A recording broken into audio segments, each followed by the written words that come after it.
हाय दोस्तों, आज जो प्रोजेक्ट लेके आया हूँ इस वीडियो में, ये कांदिवली वेस्ट में एमजी रोड पटेल नगर में बन रहा है। ये करीबन बिल्डिंग ऑलमोस्ट कंप्लीट हो चुका है। नेक्स्ट ईयर में इसका पोजीशन है। सारी एमिनिटीज के साथ में ये बना रहे हैं लग्जरियस, यानी कि बड़े साइज में 2 BHK और 3 BHK। आइए देखते हैं ये फ्लैट किस टाइप का है। वासवानी ग्रुप का प्रॉपर्टी है ये जो डेवलप कर रहे हैं।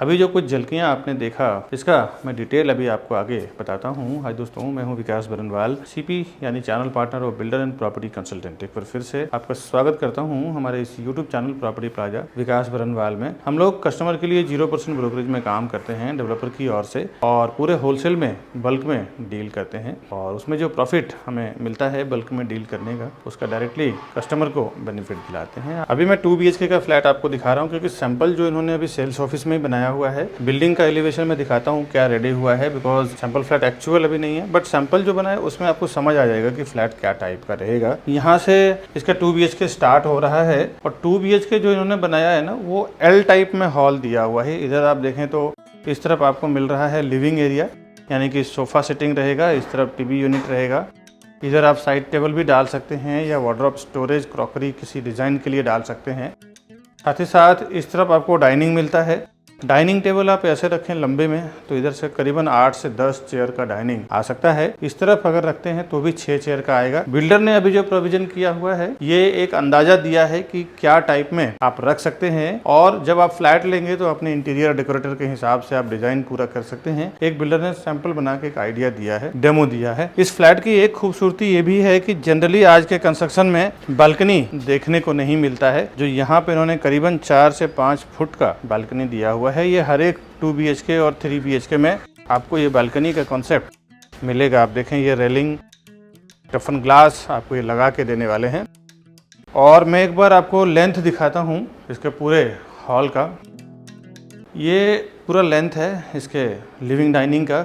इस तरफ आपको डाइनिंग मिलेगा, और ये आप एक बार पूरा स्ट्रक्चर देख लें। और यहाँ पे नो वेस्टेज स्पेस किया हुआ है।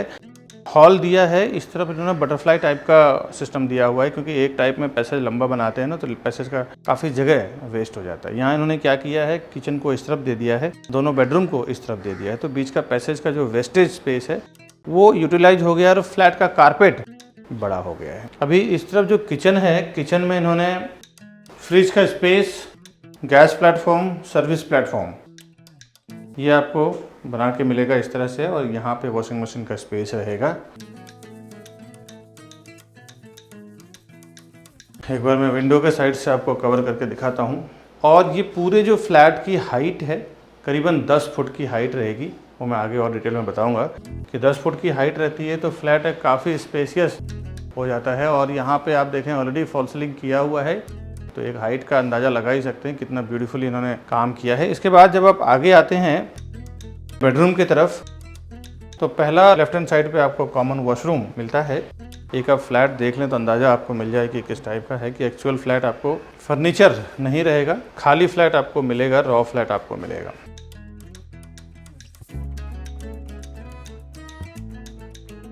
ये इसका कॉमन वॉशरूम दिखाया मैंने। वास्तु को इन्होंने बहुत ध्यान में रखा है, हिंदू लोकेलिटी के लोगों को टारगेट किया हुआ है, सिर्फ हिंदू हैं इसमें। तो इन्होंने क्या किया है कि वॉशरूम के आगे आने के बाद फिर बेडरूम का एंट्री दिया हुआ है। कहते हैं कि वॉशरूम के सामने बेडरूम या किचन या किसी का भी एंट्री नहीं होना चाहिए। उस चीज़ को प्रॉपर इन्होंने फॉलो किया है, वास्तु के हिसाब से दिशा दशा दोनों को ध्यान में रख के फ्लैट इन्होंने बनाया हुआ है। ये इसका कॉमन बेडरूम है। कॉमन बेडरूम में किंग साइज बेड डालने के बाद एक लेंथ आप देखें, 700 स्क्वायर फुट का फ्लैट है, बट नो स्पेस वेस्ट, यानी कि स्पेस को ख़राब नहीं किया है। इसके लिए ये सारा कारपेट इंटरनली इन्होंने यूज़ कर लिया है। एक बार मैं विंडो के साइड से आपको शो करता हूँ। इधर देखें आपको वार्डरोब बनाया हुआ है, और वार्डरोब बना हुआ है, 6x6 का किंग साइड बेड रखा हुआ है। सामने टीवी यूनिट टेबल है, साइड टेबल भी रखा हुआ है। इसके बावजूद भी करीबन 4 से 5 फुट का स्पेस आपको मूवमेंट करने को मिल रहा है दोस्तों। ये तो हमने कॉमन बेडरूम देखा, अब इसका मास्टर बेडरूम कैसा है वो देखते हैं। अभी मैंने आपको कॉमन बेडरूम, कॉमन वॉशरूम दिखाया। यहाँ से इसका मास्टर बेडरूम स्टार्ट हो रहा है और मास्टर बेडरूम जो इन्होंने बनाया है वो कॉमन बेडरूम से भी बड़ा है, वो देखते हैं। एक बार मैं आपको लेंथ दिखाता हूँ वॉल टू वॉल। ये आप देखें कि ये मास्टर बेडरूम का लेंथ है। एक आपको कैमरे में जो अंदाज़ा लग रहा है वो तो है ही, वैसे एक बार आप प्रैक्टिकली आइए मेरे टीम के साथ तो आप प्रॉपर देख पाएंगे। यहाँ पे इन्होंने छज्जा दिया हुआ है जो आफ्टर ओसी आप इसको बालकनी में कन्वर्ट कर सकते हैं।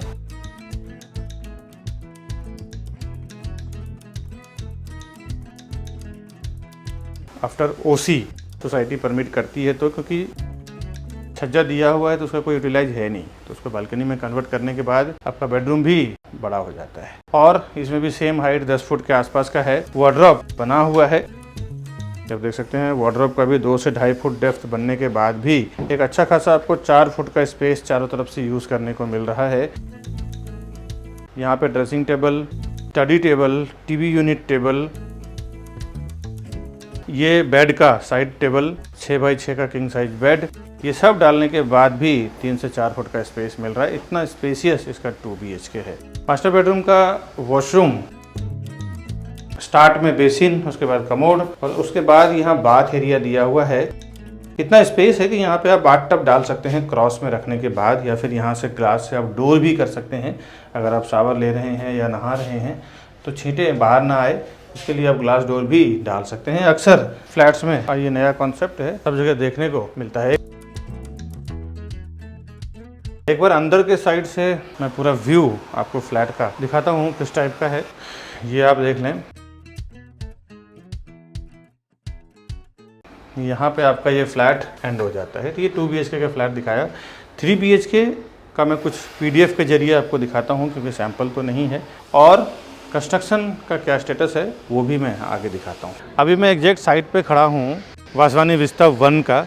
यहाँ पे आप देखें ये 19 स्लैब कंप्लीट हो चुका है। 19 स्लैब जो मैंने बताया 75% ड्यू हो चुका है पेमेंट इसका, और फुली जोर शोरों में काम चालू है, फुली स्विंग डे नाइट काम चालू है।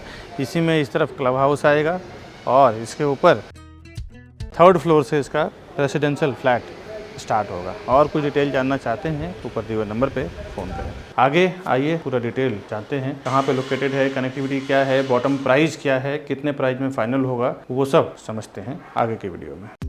Over 4,000 satisfied families with our company. Because we are working with Mumbai best reputed builders with 100+ team members. We are providing services like your dreams, and we have received 100 awards and certificates with over 15 years of experience and 1200 project reviews on YouTube. The best real estate company, property plaza Vikas Barnwal. अभी जो मैंने कुछ झलकियां और कुछ photo videos के जरिए आपको मैंने जो फ्लैट दिखाया है उसका कुछ डिटेल आपको बता दूं। वासवानी ग्रुप एक बहुत ही रेप्यूटेड डेवलपर हैं, कई एरिया में मुंबई के इन्होंने काम किया हुआ है। करीबन 30 से 40 साल पुरानी कंपनी है ये जो यहाँ पे बना रहे हैं। आज हम वासवानी के विस्ता 1 की बात कर रहे हैं। ये कांदिवली वेस्ट में पटेल नगर यहाँ बहुत फेमस है, MG रोड पे बन रहा है ये। MG रोड यहाँ से हार्डली 1 से 2 मिनट के वॉकिंग डिस्टेंस पे है, और पूरा का पूरा इधर हिंदू लोकेलिटी के लोग हैं। आसपास में मंदिर, मार्केट वगैरह सारा कुछ प्रोविजन किया हुआ है। इनके कुछ प्रीवियस प्रोजेक्ट की बात करूं जिसमें Vaswani tea garden, Vaswani signature, Vaswani 36A-B, Vaswani Ira Chhaya और वासवानी वास्तु, इन्होंने कई अलग अलग लोकेशन में काम किया हुआ है। ये जो प्रॉपर्टी है करीबन 1 एकड़ का इसका लैंड एरिया है। 70% कंस्ट्रक्शन और 30% चारों तरफ से इसका ओपन रहेगा। ये जो प्रॉपर्टी है अंडर कंस्ट्रक्शन प्रॉपर्टी है। 20 माले का टावर है, A एंड B, 2 विंग की सोसाइटी बना रहे हैं। पहले यहाँ पे 4 माले की बिल्डिंग थी। 4th स्टोरी टावर को कन्वर्ट किया हुआ है इन्होंने 20 माले की टावर में, मतलब रीडेवलपमेंट का प्रोजेक्ट है ये। कंस्ट्रक्शन स्टेज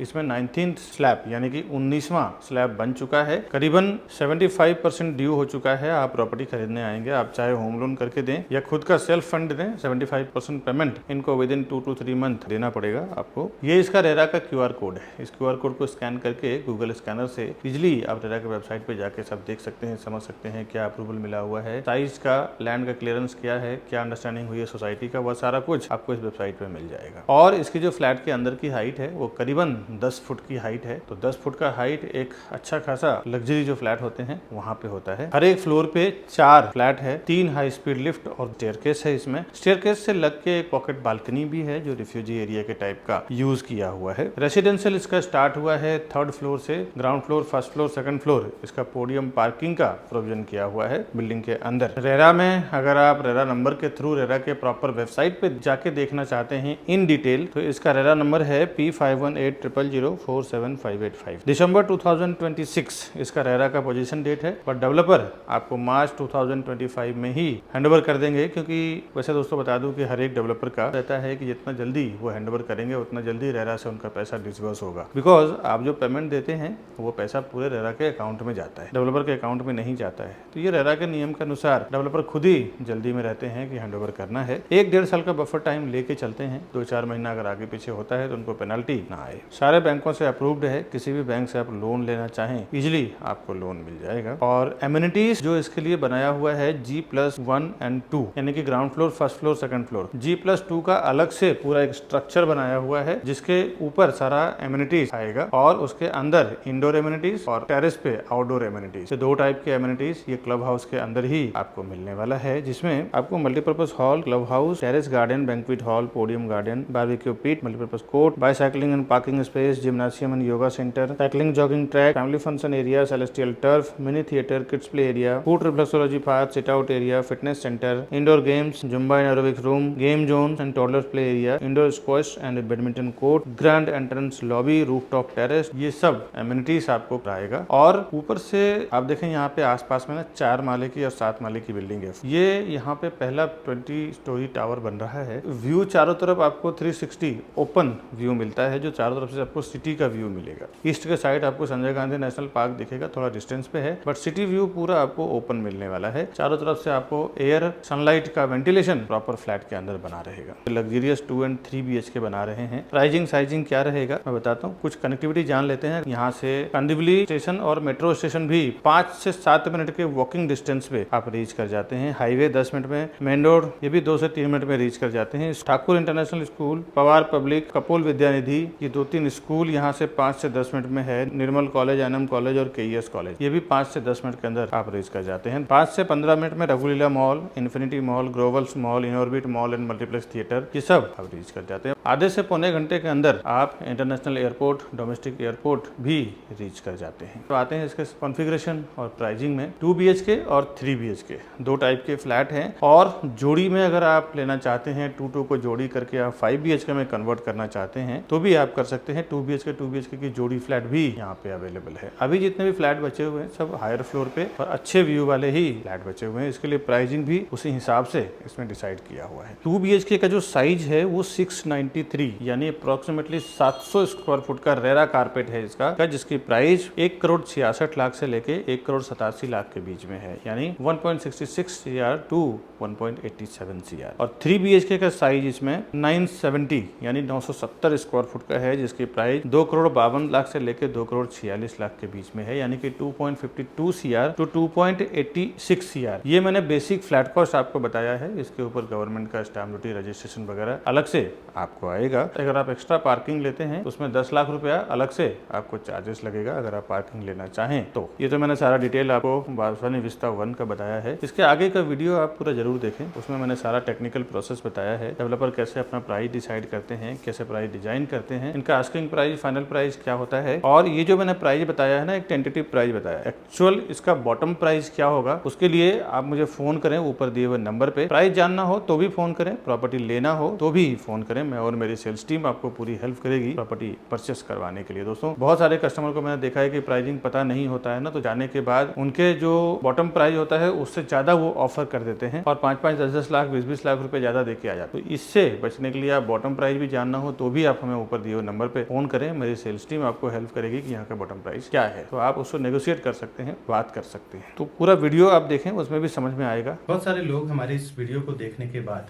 डायरेक्ट चले जाते हैं प्रॉपर्टी खरीदने के लिए। उन्हें ऐसा लगता है कि मैं प्रॉपर्टी डायरेक्ट लूंगा तो हमारा ब्रोकरेज का फीस यानी सीपी जो चैनल पार्टनर होते हैं उसका ब्रोकरेज चार्ज बच जाएगा। दोस्तों आपको एक बार बता दूं, बिल्डर के पास इतना टाइम नहीं होता कि वो वहां पे बैठ के प्रोजेक्ट को बेचे। क्या क्या चीज़ों को वो इंक्लूड करते हैं।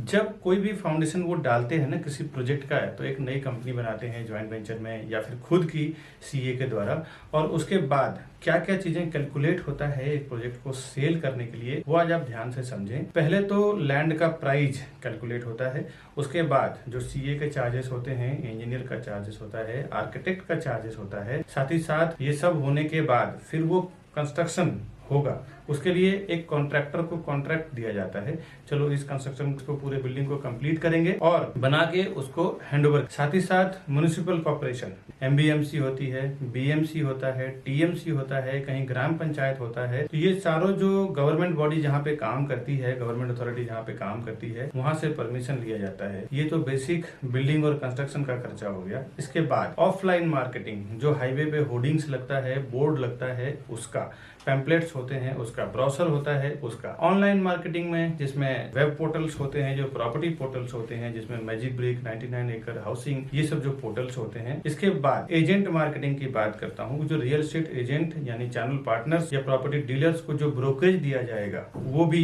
ये सारे प्राइस को इंक्लूड करके फिर डिसाइड होता है कि प्रोजेक्ट का पर स्क्वायर फुट प्राइस क्या होगा। बिल्डर पहले से ही सारे प्राइस को इंक्लूड करके फिर वो एक पर स्क्वायर फुट प्राइस बनाते हैं। इसके बाद जो वो सेल्स टीम हायर करते हैं, सेल्स टीम का भी जो 2 से 3 साल में क्या खर्च आएगा सेल्स टीम को लेके, एक 10 लोगों की या 8 लोगों की टीम होगी उस प्रोजेक्ट को बेचने में, उसका भी पूरा एक एक्सपेंस जोड़ दिया जाता है। पूरा एक्सपेंस जोड़ने के बाद पर स्क्वायर फुट प्राइस डिसाइड करते हैं, फिर वो मार्केट में लॉन्च करते हैं कि ये प्राइस में बेचना है। तो फ्रेंड्स, कहाँ से आपका प्राइस बचेगा ये आप एक कैलकुलेशन लगा सकते हैं। आप देखें कहीं कहीं पे सोल सेलिंग टीम नहीं होती और कहीं कहीं पे उनकी सेल्स टीम नहीं होती, तो किसी किसी को मैंडेट दे दिया जाता है कि भाई मैं 500 से 1000 फ्लैट का प्रोजेक्ट बना रहा हूँ, मेरा काम है बनाना और आपका काम है सेल करना। दोस्तों उसमें ना एक अच्छा खासा पर स्क्वायर फुट पे कमाई होती है, 500,000 रुपीज पर स्क्वायर फुट पे कमाई होती है मैंडेट टीम की। एक प्राइस डिसाइड होता है कि इतना बॉटम प्राइस आपका है, इसके ऊपर जो भी मैं प्राइस में सेल करूंगा पूरा का पूरा मेरा रहेगा। सपोज बिल्डर अगर 15,000 रुपया 15,000 रुपीज पर स्क्वायर फुट अगर प्राइस वो देता है सेल करने के लिए, और मैंडेट टीम जो होती है, सोल सेलिंग टीम जो होती है, अगर वो 16,000 रुपये पर स्क्वायर फुट में बेचती है तो 1000 रुपीज पर स्क्वायर फुट का उसको अलग से कमीशन बन जाता है। दोस्तों तो ये कोई आपको नुकसान करने वाली चीज नहीं है। और सीपी के साथ जाने में क्या फायदा है आपको, फर्स्ट टाइम जब विजिट करते हैं ना बिल्डर के प्रोजेक्ट पे, उसी टाइम आप सीपी को साथ में लेके जाएं। नहीं तो कई बार ऐसा मैंने देखा है प्रैक्टिकल की, विकास जी मैंने जाके वहां पे विजिट किया है, अब आप बताइए प्राइसिंग में क्या करा पाएंगे। इस चीज को देख के दोस्तों मैंने कई बार देखा है कि एक बार जब आप बिल्डर के सिस्टम में एंटर कर जाते हैं, उनके सॉफ्टवेयर पे आपका नाम, आपका कॉन्टैक्ट नंबर जब एक बार रजिस्टर हो जाता है तो आप तकरीबन 3 से 6 महीने के लिए आप उनके साथ लॉक हो जाते हैं। उसके बाद जब क्लाइंट हमारे पास आते हैं, बायर हमारे पास आते हैं कि हमारा प्राइस का क्या होगा, डॉक्यूमेंटेशन का क्या होगा, उसके बाद हम कुछ नहीं कर सकते, क्योंकि डेवलपर का ये कहना है कि ये हमारे डायरेक्ट कस्टमर है, इसमें आप इंटरफेयर ना करें। आप इंटरफेयर करेंगे तो फिर कुछ मतलब नहीं है, आपको हम कंसिडर ही नहीं करेंगे, आपको हम काउंट ही नहीं करेंगे। तो कभी भी फर्स्ट टाइम जब आप बिल्डर के प्रोजेक्ट पे जाते हैं तो उसी टाइम आप अपने सीपी को साथ में लेके जाएं, जिसको भी उस प्रोजेक्ट के रिलेटेड नॉलेज है। अभी मैं जो भी मार्केटिंग कर रहा हूँ ना अपने चैनल पे, इस सारे प्रोजेक्ट का आप देखें तो डॉक्यूमेंटेशन, डिटेल सब कुछ हमें पता होता है, तब जाके हम उस प्रोजेक्ट का प्रमोट करते हैं अपने चैनल पे ऑनलाइन या फिर कोई भी वे से। प्रोजेक्ट का क्या डिमांड है, क्या सप्लाई है, उसका भी नॉलेज आपको नहीं है। रेरा के क्या नॉर्म्स लिखे हुए हैं, कमेंसमेंट सर्टिफिकेट क्या है, कब उसका ओसी आने वाला है, क्या उसका बिल्डिंग कंप्लीशन सर्टिफिकेट रहेगा, लीगल नॉर्म्स भी आपको पता नहीं होता है। उस एरिया में जो सीपी काम कर रहा है, चैनल पार्टनर काम कर रहा है, उसको पूरा ओवरऑल इन एंड आउट उस प्रोजेक्ट रिलेटेड पता होता है। दोस्तों कई बार हमने ऐसे बुकिंग करवाया है, देखा है कि जो डायरेक्ट कस्टमर गए हैं उन्होंने 15,700 में बुकिंग किया है, मैंने जो और मेरी टीम ने जो बुकिंग करवाया है 15,100 200 में बुकिंग कराया है। कहीं ना कहीं 600-700 रुपये का फर्क पड़ता है। 1000 से 2000 स्क्वायर फुट का अगर आप प्रॉपर्टी लेते हैं तो 700 के हिसाब से 1000 स्क्वायर फुट की प्रॉपर्टी की कीमत में आपको 7 लाख रुपए का फर्क पड़ता है। करीबन अगर जोड़ी फ्लैट आपने लिया तो 14 लाख रुपए चला जाता है। ये प्रॉपर्टी का मामला है दोस्तों, यहाँ पे ना 2-5 हज़ार 10 हज़ार का गेम नहीं होता। अगर थोड़ी सी चीज़ें आपको पता ना हो ना तो सीधे सीधे 10-15 लाख रुपए आप ज़्यादा से ज़्यादा दे के आ जाते हैं। और वहाँ पे क्या डिस्काउंट चल रहा है, क्या स्कीम चल रहा है, क्या ऑफर चल रहा है। कई बार तो ये देखने को मिला है कि बिल्डर प्रोजेक्ट लॉन्च करते हैं, स्टाम्प ड्यूटी जो 6% 7% आज के मार्केट में चल रहा है वो डिस्काउंट होता है। कभी कभी रजिस्ट्रेशन चार्ज डिस्काउंट होता है, कभी कभी PLC यानी प्रीफर लोकेशन चार्ज नहीं होता, कभी कभी फ्लोराइज नहीं होता जो आपको पता नहीं होता है। बोर्ड पे लिखा होता है स्टाम्प ड्यूटी डिस्काउंट है, बट अब आप जाते हैं तो उससे ज़्यादा डिस्काउंट का टाइम खत्म हो चुका है। अभी आपको स्टाम्प ड्यूटी भरना पड़ेगा, स्टाम्प ड्यूटी पे करना पड़ेगा और उसके नाम पे फिर आपसे 5 से 10 लाख रुपए ज़्यादा ले लिया जाता है। ऐसे मैंने कई जगह एक्सपीरियंस किया है और बड़े बड़े ब्रांड का मैं आपको बता दूं डेवलपर हैं जिन्होंने ये काम किया है।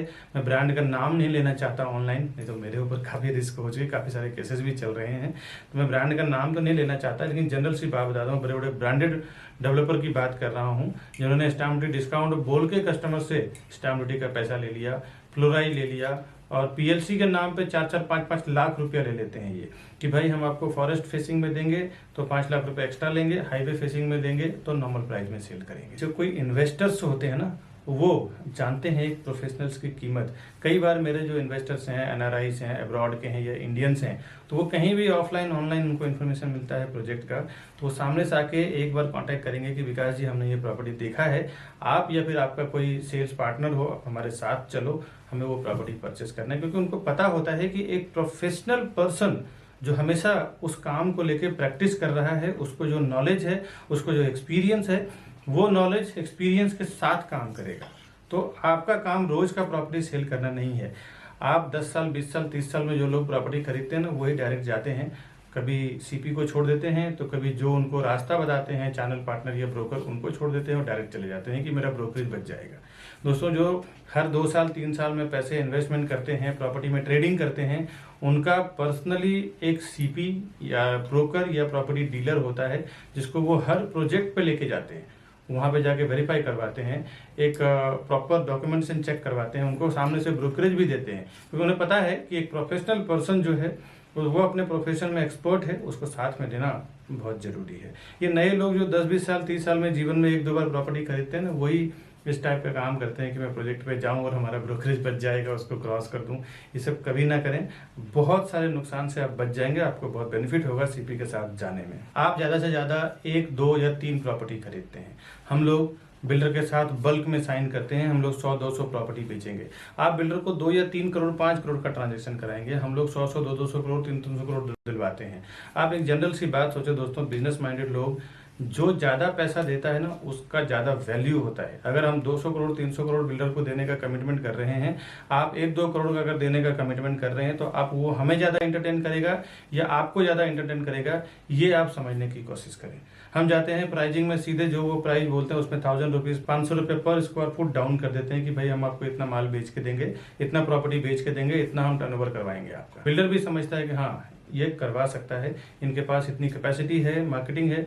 वो जो बेनिफिट होता है ना हमें बल्क में बेचने के लिए, वो हम अपने कस्टमर्स को ले जाके देते हैं। दोस्तों एक बात बता दूं, कोई भी डेवलपर कोई भी बिल्डर हमें कुछ फ्री में नहीं देने वाला है। हम पूरा का पूरा टीम जो हमारी काम करती है वो कस्टमर के फेवर में काम करती है। कस्टमर को भी प्राइस कम करवा के देंगे, सर्विस भी देंगे, डॉक्यूमेंटेशन भी चेक करेंगे, साथ ही साथ डेवलपर से जो हमें फीस मिलता है as a brokerage, as a CP channel partner का फीस मिलता है वो अलग। तो ये दोनों लेवल पे आपको बेनिफिट हो जाता है। एक आपके साथ एक सर्विस देने वाला पर्सन होता है, दूसरा आप देखें तो डेवलपर को भी एक मोटा पैसा हमारी ओर से 1% उसको दिला देते हैं। वो अगर प्रोजेक्ट बेचने में 1 साल लगेगा तो अगर हमारे जैसे पावरफुल एजेंट्स जो होते हैं जो 100, 200, 300 प्रॉपर्टी बेचते हैं, जनरली उनको 6 महीने में पूरा प्रॉपर्टी बेच के दे देते हैं, पूरी बिल्डिंग बेच के दे देते हैं। इसके लिए वो हमें ज़्यादा एंटरटेन करेंगे, हमारे से प्राइसिंग पे ज़्यादा नेगोशिएशन करते हैं। आपसे तो बेहतर ही रहेगा, 2-3 प्रॉपर्टी आप खरीदेंगे, हम लोग 100, 200, 300 प्रॉपर्टी सेल करेंगे। इसीलिए हम लोग हमेशा कस्टमर के फेवर में ही काम करते हैं, ताकि कस्टमर अगर प्रॉपर्टी लेगा तो ही हम लोग फिर ब्रोकरेज बिल्डर हमें देगा, या तो हम as a channel partner work करें, एज ए प्रॉपर्टी डीलर या फिर प्रॉपर्टी कंसल्टेंट। आप हैं तो हम हैं, कस्टमर के लिए ही हम लोग ज़्यादातर काम करते हैं, क्योंकि कस्टमर अगर प्रॉपर्टी का पैसा देगा तो ही ब्रोकरेज हमें मिलेगा, ब्रोकरेज फीस हमें मिलेगा। तो हमारा कमिटमेंट हमेशा ये रहता है कि बिल्डर को तो करना ही है, साथ ही साथ कस्टमर को ज़्यादा से ज़्यादा बेनिफिट कैसे मिल जाए, उससे हमें कई फायदे होते हैं। एक, फ्यूचर रेफरेंस हमारे लिए बढ़ जाता है, वो अपने रिलेटिव दोस्त को जाके बोलते हैं कि आप प्रॉपर्टी प्लाजा और विकास बरनवाल जी के साथ में काम करो या फिर उनके टीम के साथ में काम करो, आपको बेनिफिट होगा। Demand and supply, in future अगर आप एनआरआईज हैं या फिर आप केयर टेकिंग नहीं कर सकते हैं तो उसमें भी हमारी पूरी टीम होती है जो प्रॉपर्टी का केयर टेकिंग करना, बाद में रेंट आउट करना या फिर रीसेल करना हो जब उसका प्राइस एक लेवल पे हाइप हो जाता है तो, या फिर नए प्रॉपर्टी में इन्वेस्टमेंट करना, उसके लिए कुछ एडवाइजिंग हो गया या नया कोई अर्जेंट सेल प्रॉपर्टी आई तो वो एक नोटिफिकेशन देना, ये पूरी हमारी रिस्पॉन्सिबिलिटी होती है। हमारे कस्टमर को ज़्यादा से ज़्यादा बेनिफिट कैसे दिलाएं ताकि वो फ्यूचर में हमारे लिए रेफर करे अपने रिलेटिव को, अपने दोस्त को, अपने आसपास में रहने वाले लोगों को। दोस्तों, सीपी के पास कई ऑप्शंस होते हैं, आपको पता नहीं होता कि एक लोकेशन में क्या क्या कौन सा प्रोजेक्ट चल रहा है, लेकिन बट एक चैनल पार्टनर के साथ काम करने में आपको प्रॉफिट क्या होता है, बेनिफिट क्या होता है, उसके पास कई ऑप्शंस होते हैं जो उसी प्रोजेक्ट से मिलता जुलता है। उसमें भी आपको हेल्प मिल जाता है कि क्या क्या कहाँ पे सर्वे करना है। दोस्तों, आज जो मैंने अभी वासवानी ग्रुप का जो बात किया है विस्टा वन का, आज के वीडियो में बस इतना ही। इस तरह के नए नए प्रोजेक्ट का इन्फॉर्मेशन मैं हमेशा मेरे चैनल प्रॉपर्टी प्लाजा विकास बरनवाल में लेके आता रहता हूं। आपसे रिक्वेस्ट है हमारे चैनल को सब्सक्राइब करके रखें। उसका बेनिफिट ये होगा कि जब भी नई प्रॉपर्टी का वीडियो डालूंगा अपने चैनल पर सबसे पहले आपको नोटिफिकेशन मिलेगा, सही प्राइस आपको मिलेगा कि क्या वहाँ का बॉटम प्राइस है, क्योंकि बहुत बार ऐसा देखा गया है दोस्तों कि बॉटम प्राइस नहीं पता होता है तो लोग 10-10 लाख रुपये एक्स्ट्रा दे के आ जाते हैं। तो वो प्राइसिंग का भी पता चलेगा। साथ ही साथ हमारे पास बैंक ऑप्शन की प्रॉपर्टी जो 30-40% डिस्काउंट पे आता है, साथ ही साथ रीसेल की प्रॉपर्टी जो अर्जेंट सेल में होते हैं, जो नए प्रोजेक्ट लॉन्च करते हैं बिल्डर, तो स्टार्टिंग में उनको पैसे की जरूरत होती है। बहुत सारे ऑफर्स होते हैं, किसी में पीएलसी नहीं होता है, किसी में फ्लोराइज नहीं, कभी कभी तो स्टैम्प ड्यूटी रजिस्ट्रेशन भी ऑफ होता है। इस टाइप के जो फायदे वाली प्रॉपर्टी है मैं हमेशा मेरे चैनल प्रॉपर्टी प्लाजा विकास बरनवाल पे डालता रहता हूँ। आपको चैनल सब्सक्राइब करने का बेनिफिट होगा कि सबसे पहले आपको नोटिफिकेशन मिलेगा, सूचना मिलेगा और आप उसका फायदा ले पाएंगे। मिलता हूँ नेक्स्ट वीडियो में, तब तक के लिए नमस्कार।